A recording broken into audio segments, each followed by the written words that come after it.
Bene data bakundwa b'umwami Yesu Kristo, mwese abakurikira izi nyigisho tubahaye ikaze mu biganiro bya Saveur Divine. Ibi biganiro mu bitegurirwa n'abavugabutumwa bwiza batandukanye, akaba ari umuhamagaro ugendera ku ijambo ry'Imana byanditse mu gitabo cy'ubutumwa bwiza uko bwanditswe na Matayo ibice 24 umurongo wa 14. Kandi ubutumwa bwiza bw'ubwami buzigishwa mu isi yose ngo bube ubuhamya bwo guhamiriza amahanga yose, nibwo imperuka izahera ko ize. Ibi biganiro mubikurikira ku channel ya YouTube yitwa Saveur Divine. Tubifurije kugubwa neza. Imana Data ari nayo So ibaho umugisha.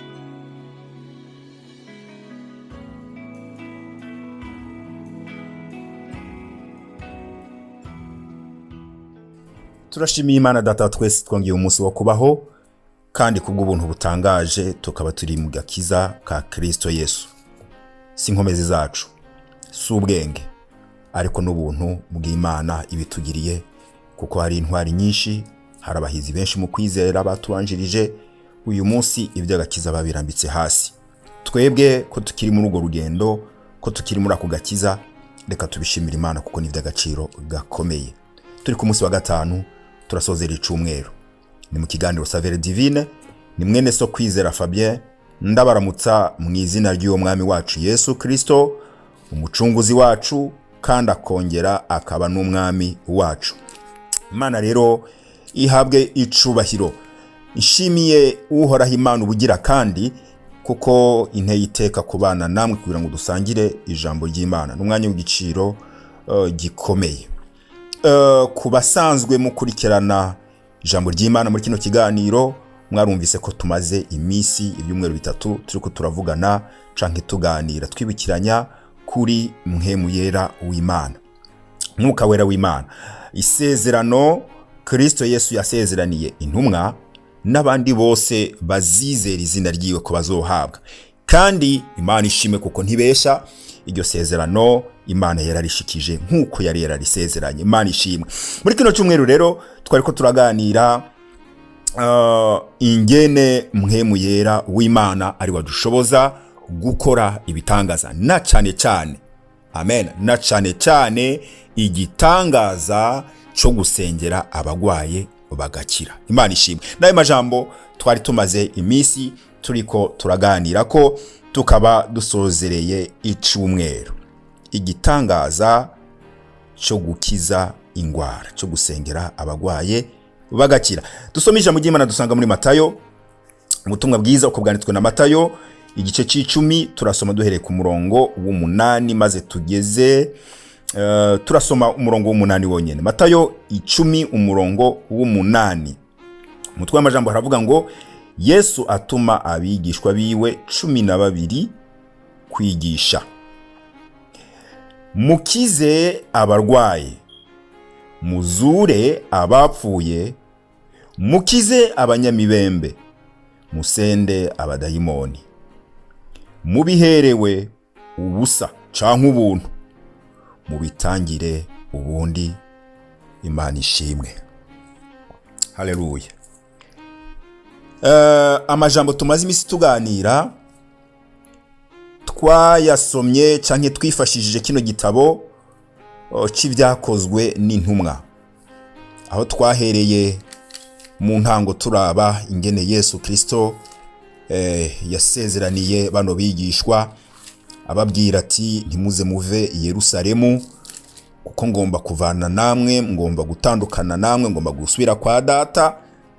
Ariko mwebwe ndababwira ngo mugume i Yerusalemu kugeza igihe Data wo mu ijuru abahaye isezerano n'abasezeraniye yo guhabwa Mpwemu Yera. Abigishwa baja i Yerusalemu, biyugaranira mu nzu, bumvira ijambo Kristo Yesu ababwiye. Tugarutse inyuma tubona ngo igihe carageze ku munsi wa Pentekote, umunsi mukuru wa Pentekote, isezerano rirashika. Mpwemu Yera aramanuka, buzura Mpwemu Yera kuva uwo mwanya nyene. Imana ishimwe. Ibintu i Yerusalemu bica birahinduka. Amen. Kuko Yesu yari yarababwiye ngo iryo sezerano rizopfa kubashikako gusa. uwo mwanya nyene muzotangura kuba ivyabona byo kunshingira intahe Yerusalemu, muhave muje i Yudaya hose, muhave muje i Samariya, ntimugerezaho gusa ariko mukwire isi yose mushingira intahe, muvuga ubutumwa bwiza bw'ubwami bw'Imana. Imana ishimwe. Maze ku munsi mukuru wa Pantekoti Yerusalemu bamaze guhabwa iryo sezerano rya Mpwemu Yera w'Imana, ibintu bica birahinduka. Imana ishimwe. B'abanyabwoba ba Petero n'abandi bari kumwe, Mpwemu Yera arabatinyura, abakuraho bari bahagarara imbere y'abatinyitse. Abo batinya nabo binyegeza ubwa mbere, batangura kubabwira iby'amajambo y'Imana. Imana ishimwe. Ntibyagarukiye aho gusa, kuko twabonye ko ako kanya nyene witwa Petero na Yohana baciye baja ku irembo ry'urusengero, bahasanga umugabo w'ikimuga yari ahari ahamaze imyaka n'imyaka, asegereza asabiriza. Hanyuma Mpwemu Yera w'Imana, Imana ishimwe, abakoresha igitangaza, baramuhagurutsa arakira. Ibibaye imbarutso muri Yerusalemu hose, ubutumwa bwiza buramamara, ibitangaza birakomera. Kuva uwo mwanya ibitangaza n'ijambo ry'Imana vyamamara i Yerusalemu, inkuru ikwira hose, izina rya Yesu Kristo riramamara. Maze intumwa nazo, Kristo yaramamaye, izina ryiwe riramamara, ubutumwa bwiza buramamara. Ariko intumwa zahuye n'akaga gakomeye, kuko Kristo yashigwa hejuru. Uko ubwami bw'Imana bwakwira, uko izina ry'Imana ryahabwa icubahiro, niko intumwa zakubitwa, niko zapfungwa, niko zatotezwa, bibabera ibikomeye. Bene data nshuti z'umusaraba, Mpwemu Yera w'Imana, amena, twamuhawe kugira ngo adukoreshe umurimo w'ivugabutumwa, twamamaza ubwami bw'Imana.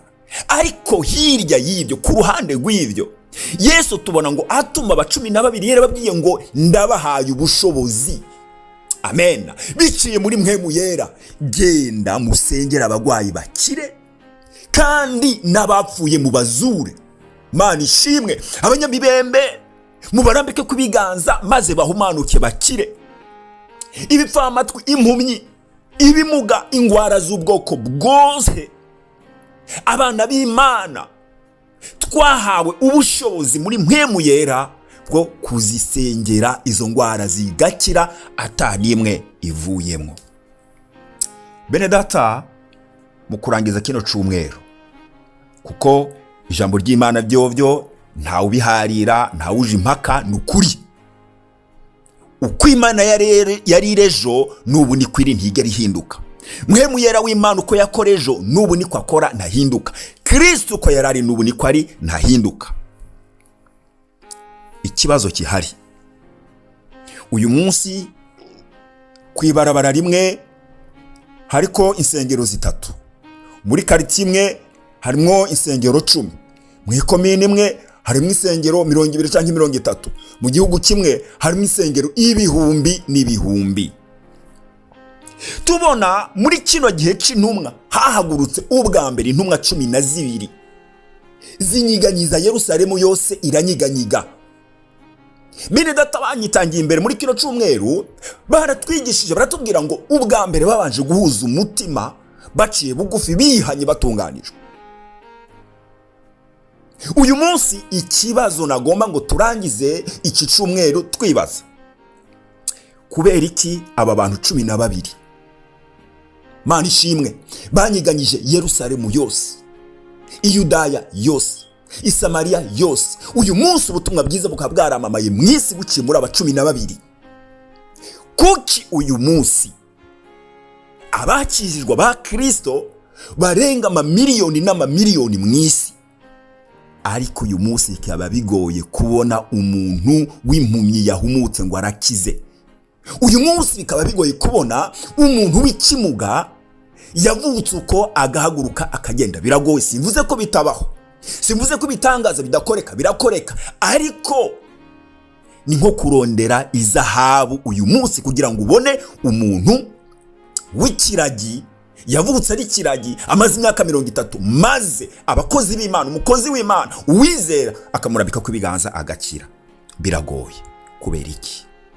Inyishu bene data nuko izi ntumwa zabikora kugira ngo izina rya Kristo rihabwe icubahiro, izina ry'Imana rihabwe icubahiro, zo zigakishwa bugufi, zigakubitwa, zigatotezwa. Uyu